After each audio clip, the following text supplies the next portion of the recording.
very serious case. Unoona kuti chi zvinhu zvakashata. Unogona kungotanga kurova mumwe wako mangwana unenge uchimuda. Kune fashion yawo varume. Nhasi ndakarova inonzi yemuTV. Apa ndakapfeka bhurugwa ndakawira mubhurugwa.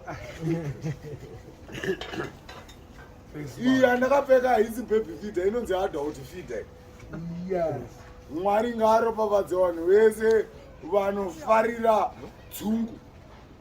Kureva kuti vanofarira nzungu. Kozoita vanhu vese vanoda kuti Mwari varopafadzwe. Fair for you. Unokeda kuti ndewapi? Vanhu vaye vanotungamidza munhu. Pai kana auda kunobara bhozo zvinhu zvinobuda mudumbu. Kureva kuti mudumbu mune chinenge chakatakurwa.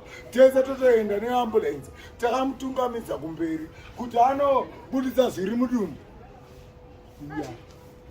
Ndoafarira pane chimwe chinhu chandingafarire chisikaperekedzwe. Wamboperekedza kuenda kutora zire yokunobuditsa tsvina. Thank you Zimbabwe.